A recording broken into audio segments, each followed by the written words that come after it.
tuned in to me watching Gully TV. We have a very special guest. I appreciate you giving me this opportunity for you to share your story on my platform.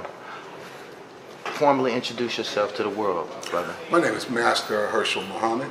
I'm a 4th degree master in Jiu-Jitsu, Muay Thai, African martial arts, and I've ranked in Muay Thai, Ishimaru, and I'm a master instructor for most of the local kids here in Detroit. I was very active for about 20 years.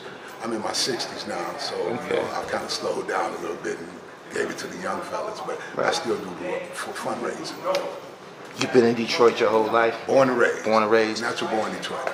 Being as though you in the 60s, the 60-year-old demographic, I would assume that you was around and moving around, shopping at the Broadway and these different places during the era of Best Friends, Maserati Rick, Frank Nitty Usher, all of these big-time street players. You starting to smile right now. You know the magnitude of these people, man. So I'm just going to ask you a couple of questions on that, and we'll go to the topic at hand. Give me your earliest recollection of meeting Frank Nitty Usher. My earliest recollection of Frank Nitty Usher was I was in the game back in the day. It's over 30 years ago, and I never sold dope, but I was a hitter. And if you know what a hitter is, you know, it means that you go get it. And Frank would tell me when he found out that I was hitting some of his people that I had better stop. And he often would give me permission because he was my godfather. And he would tell me the people that I could get. You know. Usher was a real gentleman. He talked real nice. He got his start with Vito Giacalone. He was driving for Vito Giacalone. That was part of the mob here. And most of the people don't realize that he was one of the first men that they actually gave drugs to.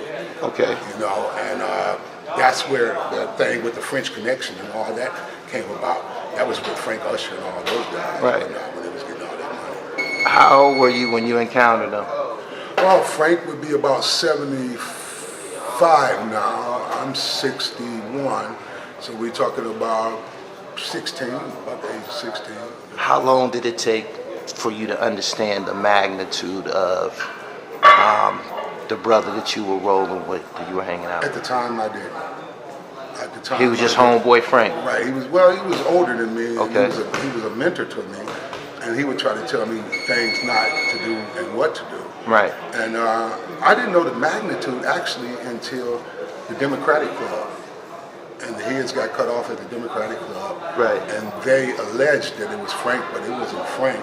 He was not involved with that. It was some other guys actually that was there to kill Frank. So this is the Doc Holliday situation. Yeah. Leah Freeman, yeah. Lefty Partey. Right. Yeah, all those guys. Yeah. And these guys were the generation above you. Right. Those okay. When you encounter these guys who have often been introduced as, I don't know, gangsters, mobsters, hitters, did they have gentlemanly qualities? Were they regular Joes? Were they regular guys? Frank, you would not even think that he was Frank Nitty Usher. Not unless you got him provoked. I've never seen him provoked. Right. He was a gentleman. We got the same lawyer, Steve Fishman.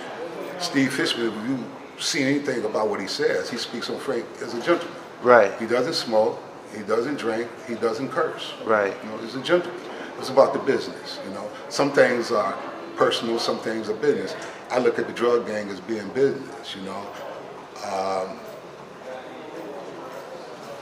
Before the drug gang became so prevalent in the city of Detroit, y'all had neighborhood gangs or street crews. The Errol Flynn's, the Bishops. Can you share some history on these organizations? Because some say these organizations actually ended up birthing Young Boys Incorporated and things of that nature. Well, I couldn't say that the Bishops, because you're talking about the Bishops going back from 69, 73 when Coleman Young came in office. Now the second, is 3 Frank Nitties here in Detroit. You got Frank Nitty Usher, who was the big man, the millionaire. You got Frank Bowie, Frank Bowie was the leader of the Bishop gang and whatnot. His name is Osakwe Bendelli now. Okay. Then you have the Frank Nitty, who was a part of the Earl Flynn gang.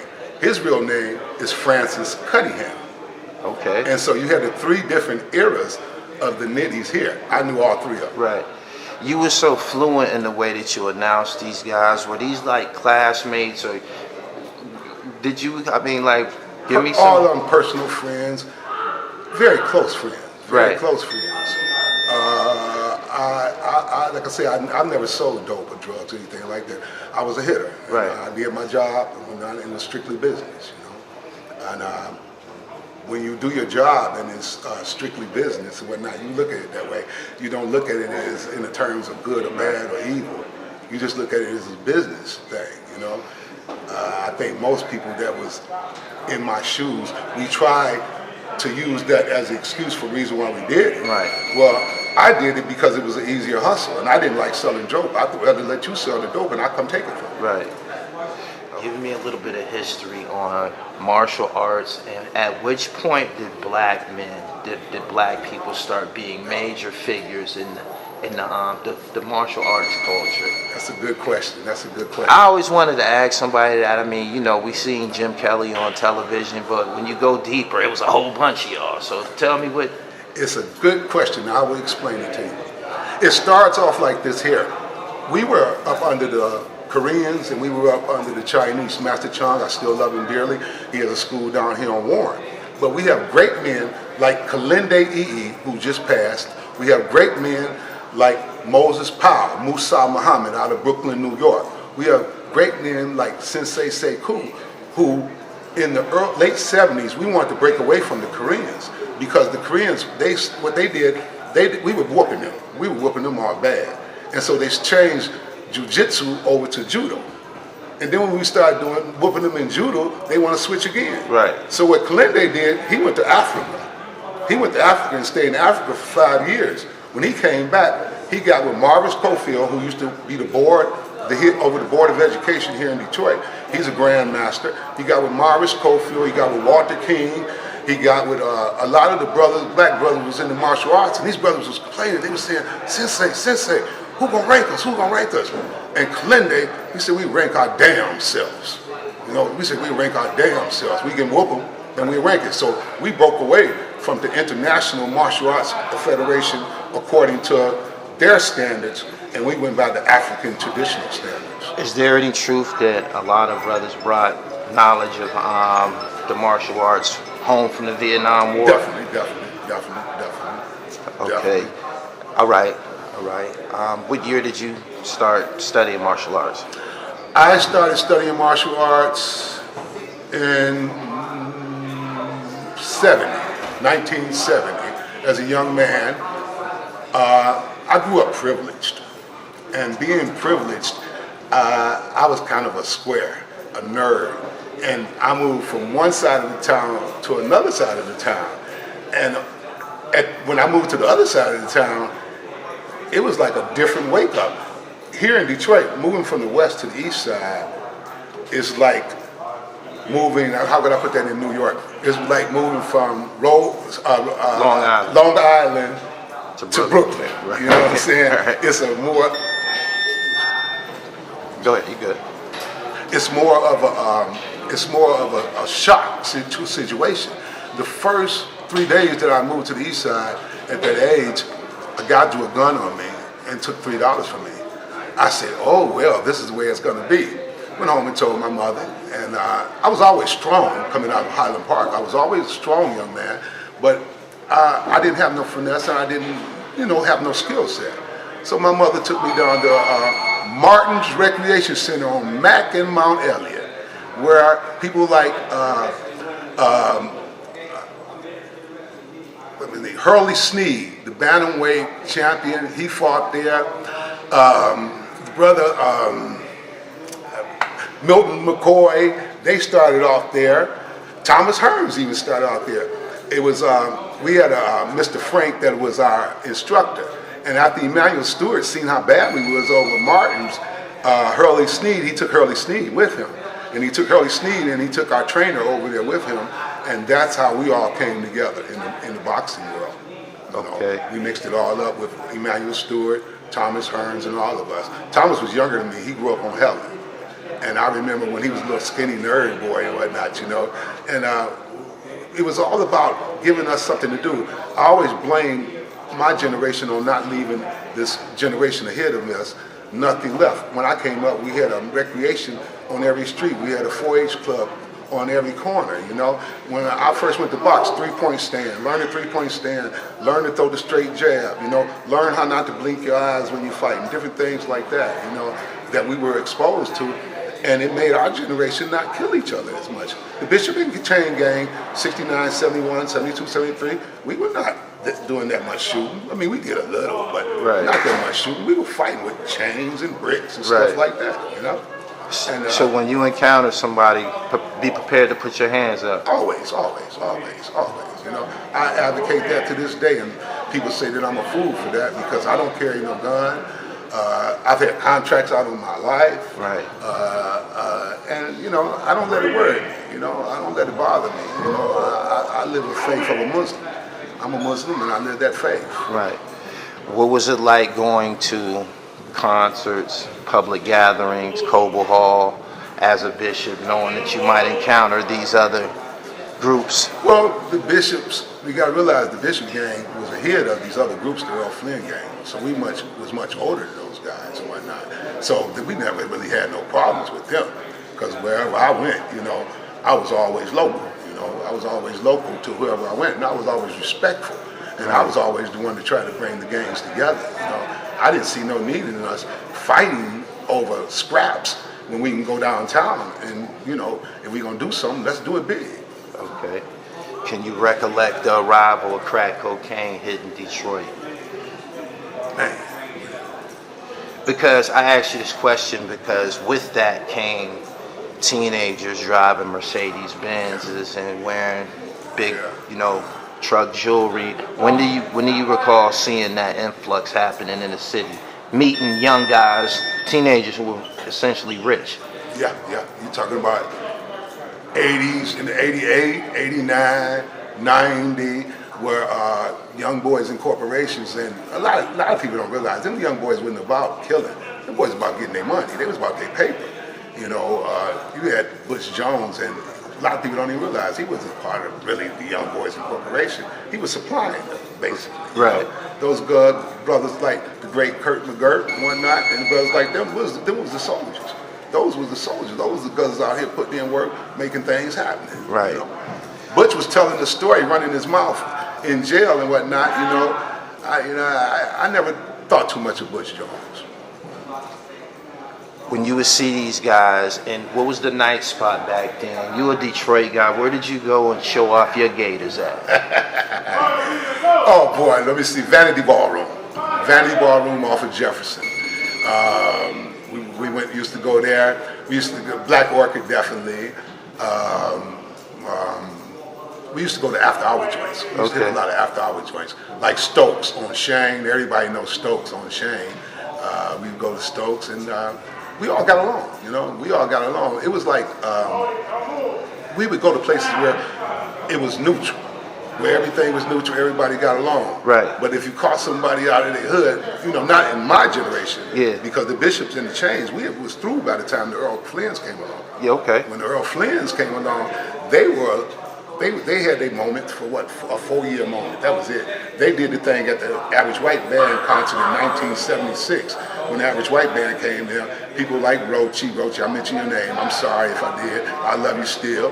Rochi, Little Hood, Ernie, they went up on the stage and they started taking the instruments and playing the game. The Average White Boy hadn't came back to Michigan until about 3 years ago. Was that like a thing to do in Detroit when stars came to these arenas for y'all to make y'all presence felt? Like incidents like that, was that normal down through here? Definitely they overcrowded the front, but nobody had never ventured to actually go up on the stage into that Average White concert. All right. Is there any standout, this is Motown, any standout concerts you attended that all the players was there with their gators and their minks on and the Lou Miles suits and all of that?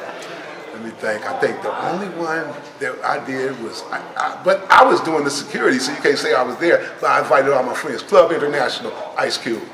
He came down, and everybody was sharp down there. Was that the show that they was over here cussing and they got arrested and all of that? Yeah, it was a big thing over there. I'm down on 4th Street.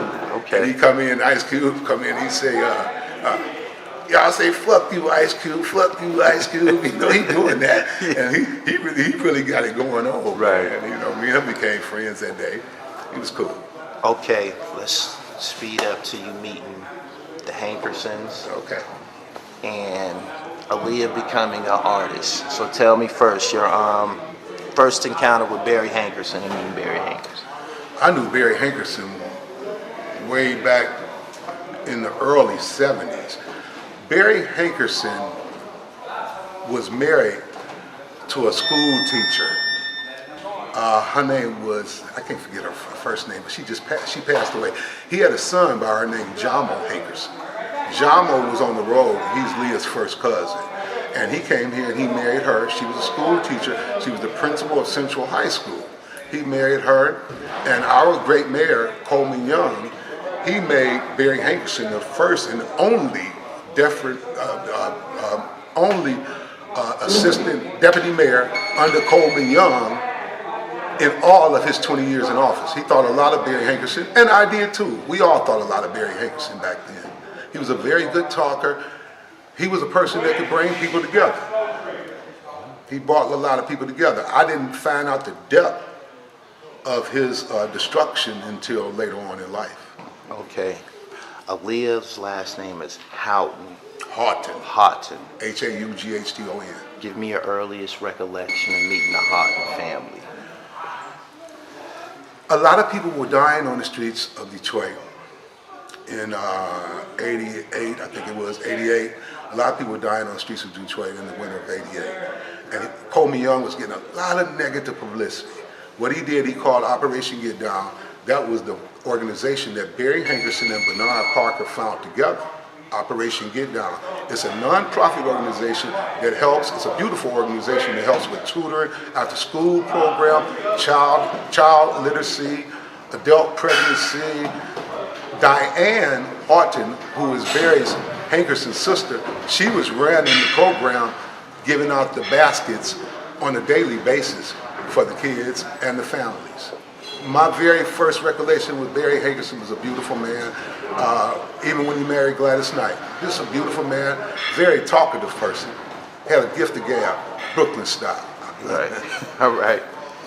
So, Aaliyah came here, I mean, not this actual facility, but another location for fitness training. For fitness training. What did she come for? What practice were you what service were you offering back then? We were offering stick boxing training. We were offering Muay Thai, but basically she stuck with the stick boxing, and her form was good. Her form was very good. So those defined abs that she later showed throughout her career was early activity, fitness activity. Probably. I would definitely like to think that we have played a part in doing something with that. I don't know if it was her being little or not. Does a person little just have natural abs like that? Right. We definitely worked her out, you know, as my cousin was telling you. Right. When did y'all discover, or when did the singing part come, or when did she stop coming to training and start becoming an actual performer? Well, actually what happened was that, a lot of people don't know this, R.KELLY was initially discovered by a guy named Demetrius Smith. He wrote the book called The Man Behind the Man. And I back up everything in Demetrius Smith's book. It comes from R.KELLY's camp. Demetrius Smith's sister was married to Craig Hodges. Craig Hodges played basketball for the Milwaukee Bucks. R.KELLY could have been started, but just to get to the simple part of it, Craig Hodges came home and caught R.KELLY in the bed with his wife. Wow. That's a bomb buster. Okay. The musical part. R.KELLY arriving in Detroit. When R.KELLY arrived in Detroit, I brought him here for basketball. And we would shoot ball at the gym, and they loved McDonald's. He would shoot balls at the gym, and the boy I would take him to one of our gyms, and he played like Michael Jordan. The boy got game. He could really ball? He could ball. Okay. That's when I can't see him being so weak in jail. You know? Oh, because of the aggression showed on the basketball court? Yeah.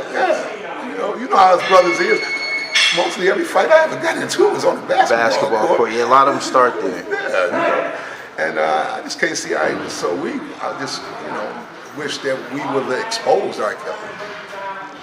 It was a 2-year period, let's say, before the actual album AJ Number came out. AJ Nothing But a Number came out.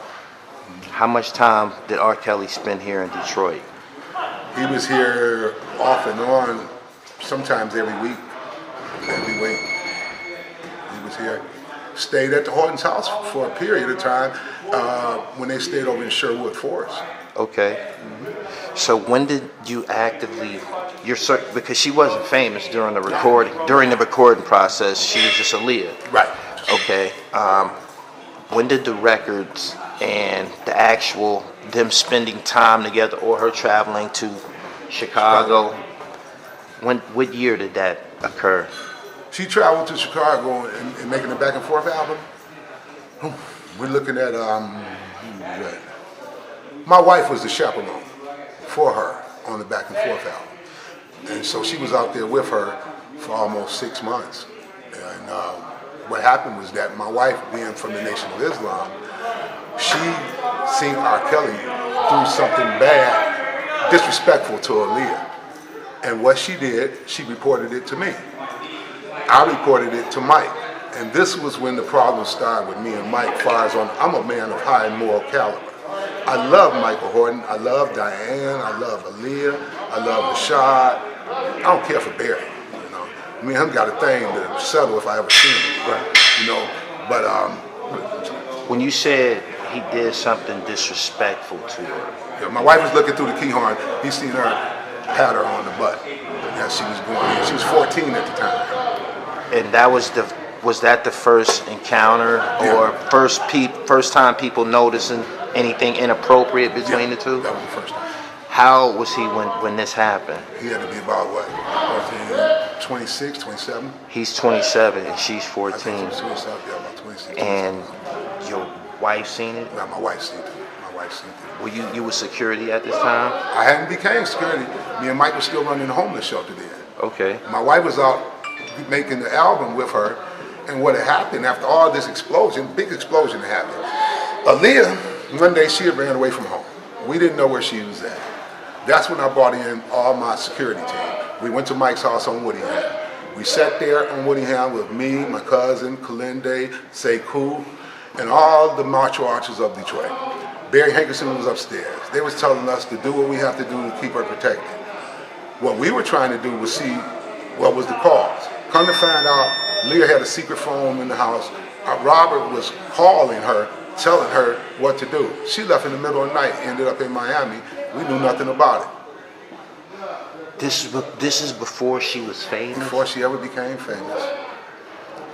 We could have exposed that man, and none of them girls. That's when I feel bad. One of the reasons I feel bad personally, I take off my glasses and tell you this, I feel bad personally because I'm not a person that kiss and tell. I don't speak on the dead in a bad way.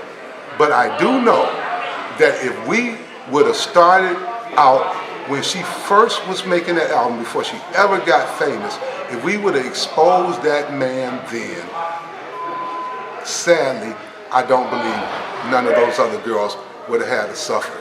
I did not say nothing because I was Michael Horton's friend, his best friend at the time, and when he came to me and told me, don't tell Diane no matter what, because if I tell Diane, she'll call everything off. I didn't know what to think, but I never felt good with myself after that. And that's one of the reasons I'm giving this interview. And this was the Miami incident? Yeah. What year was this Miami incident? This was in, 95, we're talking about, 92, something like right about 92, 93. Getting close. So before the album even came, they already it was known that there was an inappropriate relationship between the two. Definitely. Her father knew. And it was put on the back burner for financial reasons. Her father put it on the back burner. And what my wife and me feel bad about, we honestly think that if we would have told Diane, she would have stopped it. She would have stopped it. She would have stopped it. So after this situation with the Miami trip where she like basically ran away with him, how was this rectified? How was this corrected? How were they able to just go on? First of all, Aaliyah didn't want to go on. She claimed that she was in love with excuse me. Go ahead. She was in love with Robert. Now you got to remember, at the time she was 14, and she was begging her father not to have anything done to Robert. Don't press charges on him. Don't do none of these things to Robert. Barry Hankerson was saying the same thing.